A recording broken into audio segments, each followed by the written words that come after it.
Hello everyone, how are you today?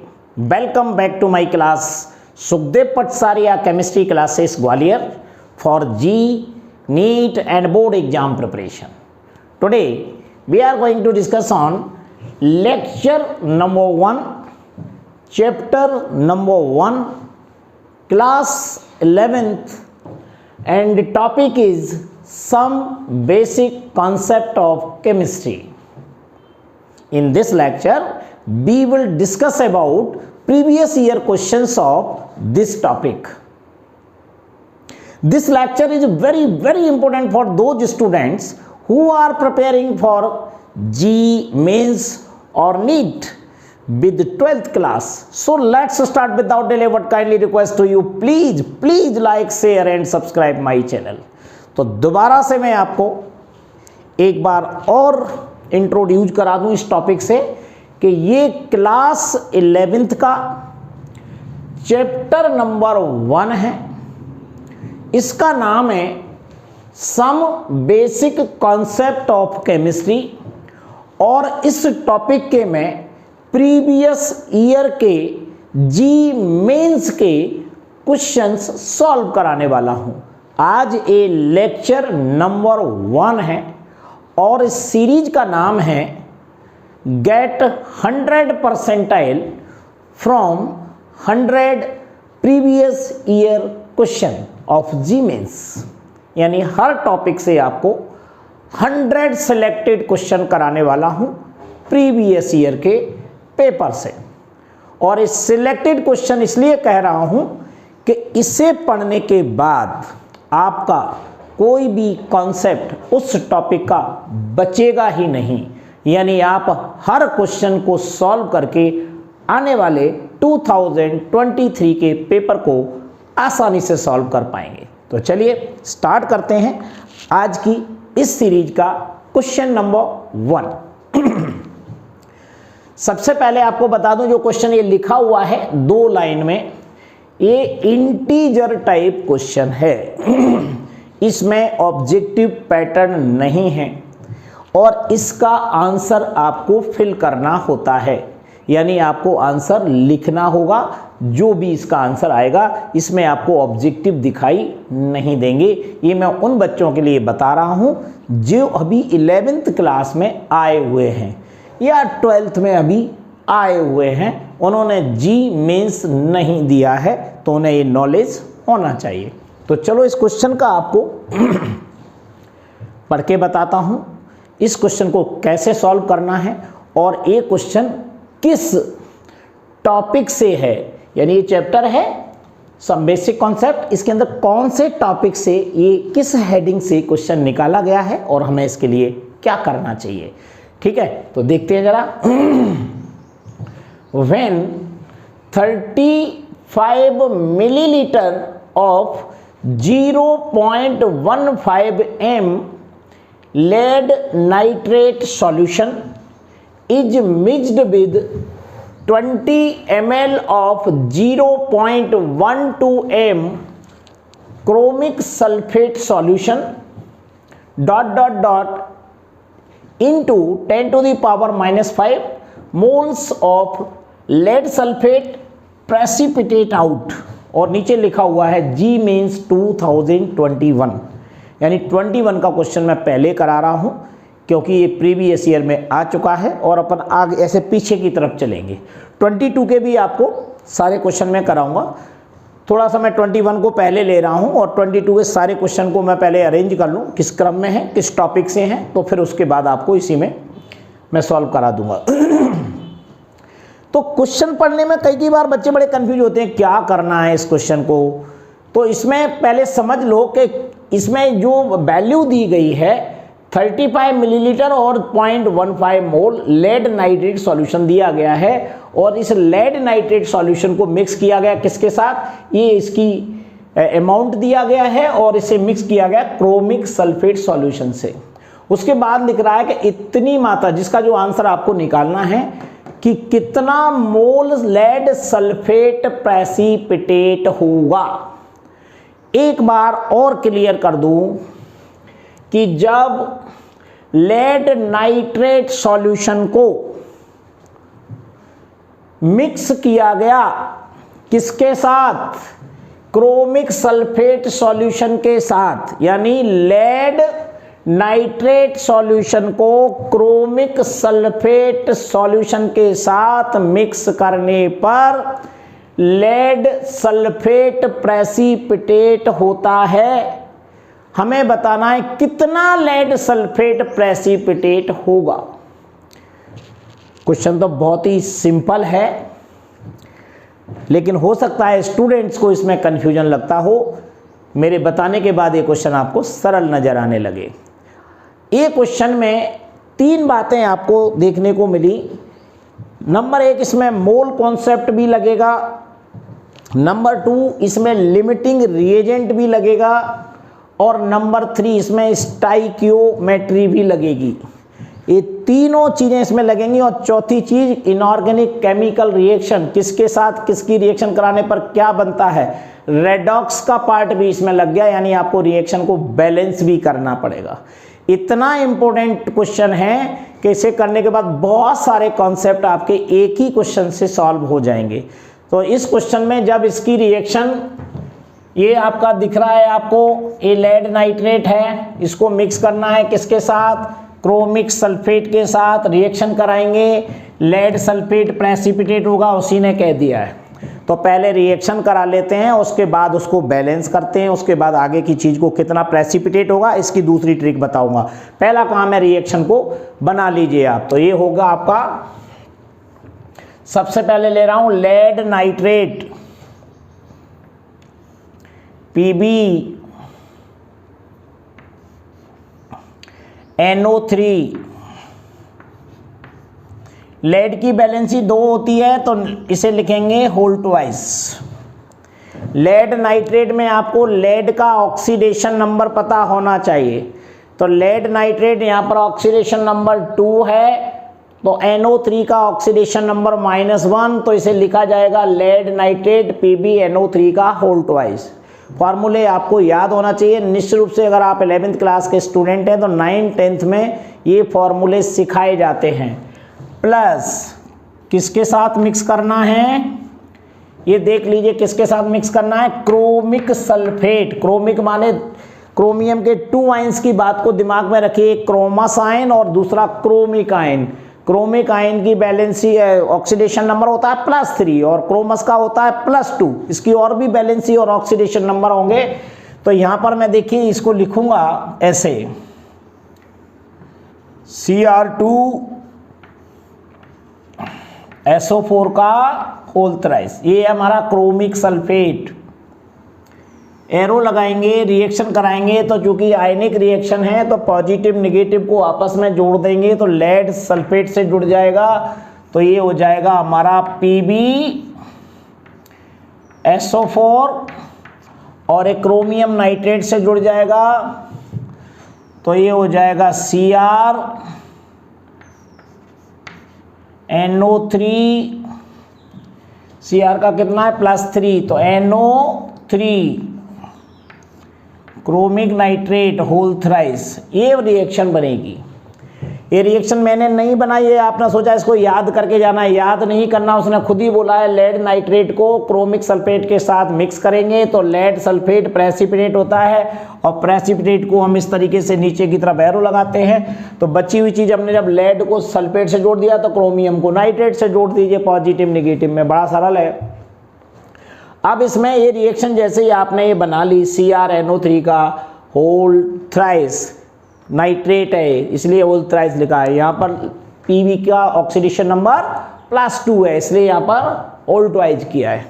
अब इसको balance करना बता देता हूँ। ये तो बैलेंस करना बड़ा सिंपल सा काम है, क्योंकि ऐसी अगर रिएक्शन आती है, वो पहले से ही बता रहा है इसकी रिएक्शन इसके साथ कराने पर ये बनता है, तो पहले रिएक्शन बना लो और उसे बैलेंस कर लो। बैलेंस कैसे करेंगे, ऐसे करेंगे, समझो जरा ध्यान से। यहाँ पर सल्फेट कितने हैं, 3 है, तो यहाँ पर 3 कर दीजिए, तो ये सल्फेट 3 हो जाएंगे। और Pb यहाँ पर 3 है और यहाँ पर Pb को भी 3 कर दीजिए। अब Cr बचा, Cr यहाँ 2 है तो यहाँ पर 2 Cr कर दीजिए। देखिए बैलेंसी कंप्लीट हो गई है। ये सिंपल सा बैलेंसी का रूल हुआ। पहले मैंने एक complete chemical reaction with valency कर लेते हैं, पहला काम हमारा ये हो गया। अब वो कह रहा है कि कितना लेड सल्फेट प्रेसिपिटेट हुआ, यानी ये हमें आंसर निकालना है सॉरी, ये क्या करना है, आंसर निकालना है किसका, लेड सल्फेट कितना प्रेसिपिटेट होगा। तो ये ध्यान रखिए, ये लिमिटिंग रिएजेंट का क्वेश्चन है कि ये हमारे दो रिएक्टेंट हैं, तो इसमें हमें इसका लिमिटिंग रिएजेंट निकालना पड़ेगा। जो लिमिटिंग रिएजेंट होता है रिएक्टेंट में, उसी के बराबर प्रोडक्ट बनता है। तो समस्या स्टूडेंट के सामने आती है, लिमिटिंग रिएजेंट कैसे निकालेंगे, मैं सारा सिखा रहा हूँ स्टेप बाय स्टेप।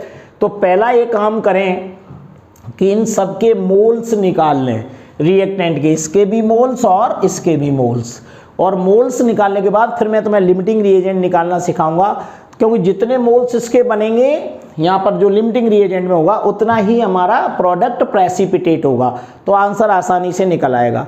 अब मोल्स निकालने के लिए हमें क्या क्या जरूरत होती है, मोल्स निकालने के लिए हमें मास की जरूरत पड़ सकती है, वॉल्यूम की जरूरत पड़ सकती है। तो अब देख लो क्या क्या चीज़ दी है। तो पहले मोल्स निकालने के लिए हमें एक फॉर्मूला तैयार करो, ये यहाँ ध्यान से देखो, ये होता है molarity is equal to number of moles of solute,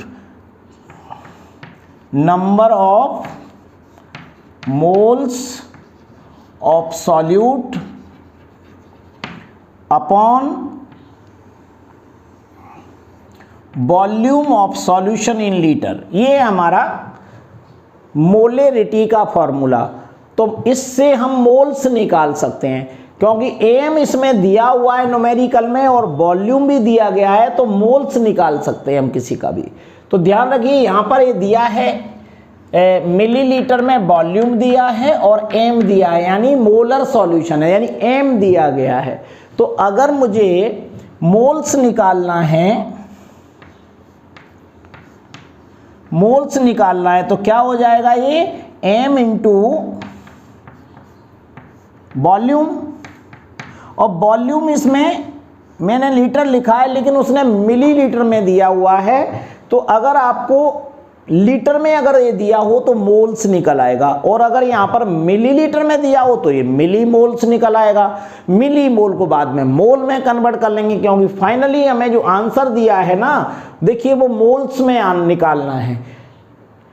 ये लिखा है इंटू 10⁻⁻⁵, और यहाँ पर मुझे वैल्यू बताना है क्या आएगी, यानी मोल्स में निकालना है। तो अभी इसमें मिलीलीटर दिया हुआ है, तो मिलीलीटर को मैं बाद में कन्वर्ट कर लूँगा मोल्स में, मिलीलीटर में ही आंसर निकाल लेते हैं। तो देखिए, अगर मैं इसका आंसर निकालूँ, पहले लेड नाइट्रेट के मोल्स निकालते हैं, तो ये क्या हो जाएगा, देखो यहाँ से ध्यान से, 35 मिलीलीटर और 0.15 एम।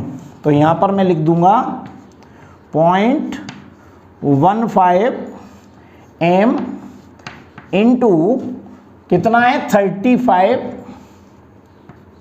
मिलीलीटर। ध्यान से देखना, पहले मैं आपको मोल्स निकालना बता रहा हूं, तो पहले यहां मोल्स निकाल लिए मैंने, मल्टीप्लाई कर दो इसका, तो ये कितना आ जाएगा, मैं डायरेक्ट बता रहा हूं, 5.25।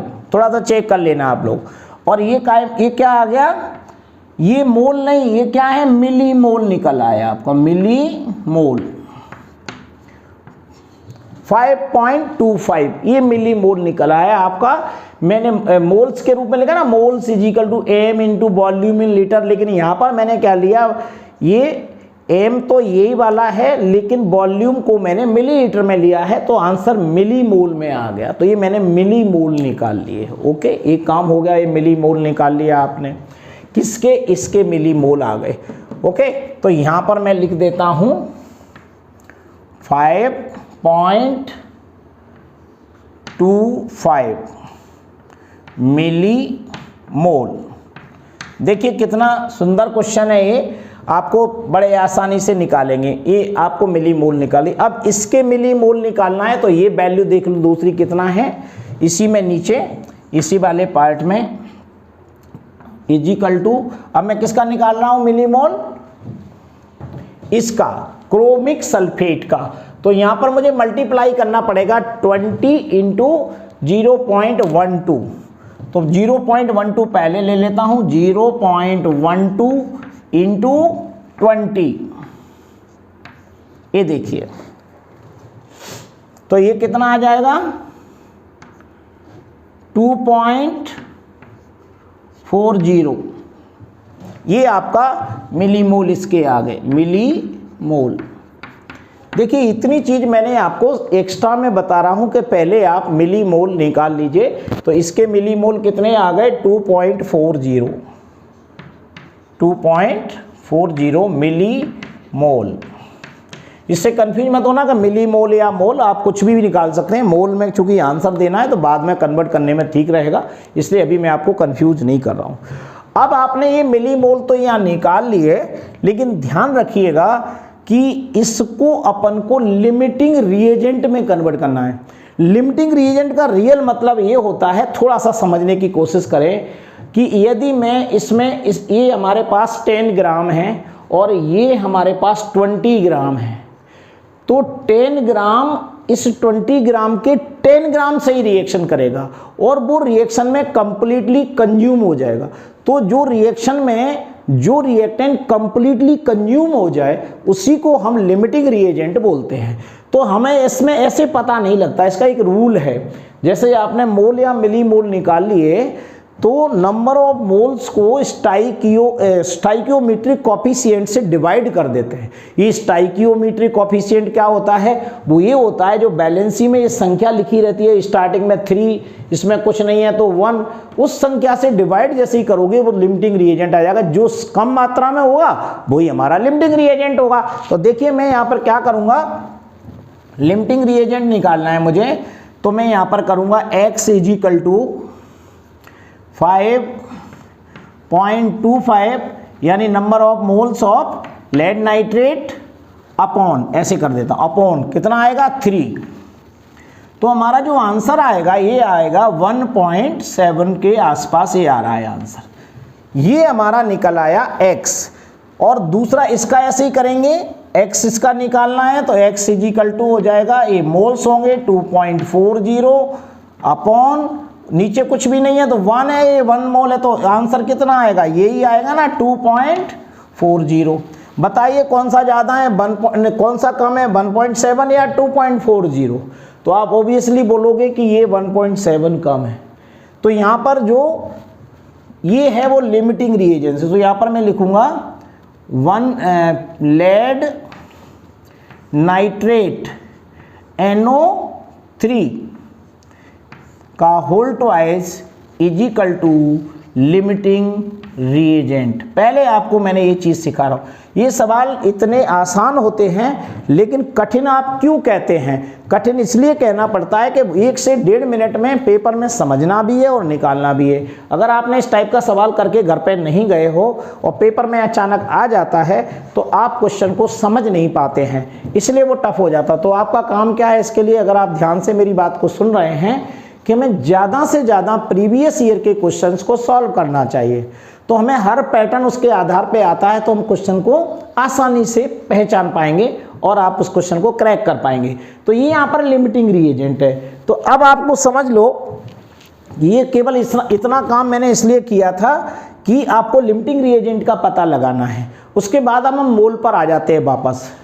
ये कितने मोल हैं, 5.25 मिलीमोल हैं, तो ये कितना बनेगा, ये भी 5.25 मिलीमोल ही बनेगा, यानी प्रेसिपिटेट होगा। ये 3 मोल है तो ये भी यहाँ पर 3 से मल्टीप्लाई है, तो जितना ये होगा उतना ही ये होगा। लेकिन हमें इससे कोई मतलब नहीं है।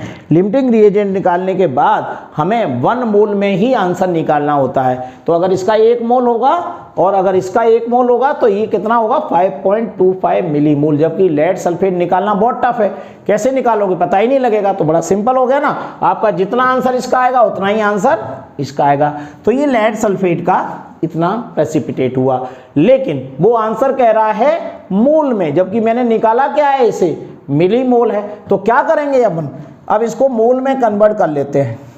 तो मैं यहाँ पर लिखूंगा, अलग से बता रहा हूँ नीचे इस वाले आंसर को, 5.25 मिलीमोल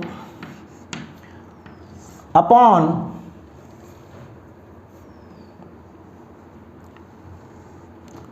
क्या कर दूं, 1000 ये देखिए मिली मोल को अगर मोल में कन्वर्ट करना है तो आपको 1000 से डिवाइड कर दीजिए, यानी ये क्या हो जाएगा 5.25, सरल तरीका बता रहा हूं, अपॉन नीचे क्या माना जाएगा 10⁻3।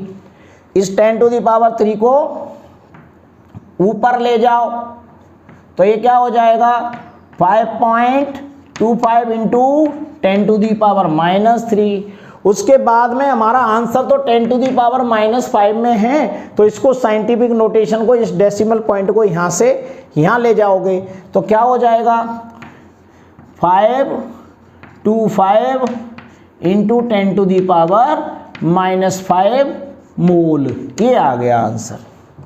यानी मैंने मिली मोल को काय में कन्वर्ट कर दिया, मोल में कन्वर्ट कर दिया। कैसे किया 1000 से डिवाइड किया, डेसिमल पॉइंट हटाएंगे तो यहाँ पर आपकी 2 माइनस पॉइंट आगे चला जाएगा। अगर ऐसे करना नहीं आए तो आप डेसिमल पॉइंट हटा के नीचे 100 कर देना, फिर 100 को ऊपर ले जाना तो 10⁻⁻2 हो जाएगा। ऐसे भी आप निकाल सकते हैं। तो ये हमारा फाइनल आंसर है जिसको हमें यहाँ लिखना है 525, ये वाला आंसर। ये हमारा फाइनल, इतना सरल सा क्वेश्चन है। मेन बात इसके अंदर यही हुई कि आपको मेरा सिखाने का मेन मकसद ये था कि अगर आपको लिमिटिंग रिएजेंट का पता नहीं लगा पाएंगे तो आप ये नहीं बता पाएंगे कि लेड सल्फेट कितना प्रेसिपिटेट होगा। तो पहले लिमिटिंग रिएजेंट निकाल लीजिए। लिमिटिंग रिएजेंट निकालने के लिए पहले उसे मोल्स में कन्वर्ट कर दीजिए। मोल्स निकालने के लिए आपको मैंने ये रूल बताया है। मोल्स निकालने के बाद इसे आप x के द्वारा, यानी आपको लिमिटिंग रिएजेंट निकालना है तो number of moles upon stoichiometric coefficient, वो क्या होता है, जो संख्या बैलेंसी में ली जाती है वो ही होती है। जैसे ही करने के बाद जो आंसर आएगा आपका, उन दोनों संख्याओं को मिलाइए, जो संख्या छोटी होगी, क्योंकि ये संख्या 1.7 लिख सकते हो, 1.7 is less than 2.40, so PbNO3 का whole twice is equal to limiting reagent. इससे ज़्यादा और क्लियर क्या करूं मैं आपको भूलना नहीं है बिल्कुल। और बहुत सारे सवाल ऐसे आए हुए हैं अलग अलग टाइप के जो मैं आपको कराने वाला हूं, तो आप इस तरीके से किसी भी कंपाउंड को बता सकते हैं कि कितना प्रेसिपिटेट होगा।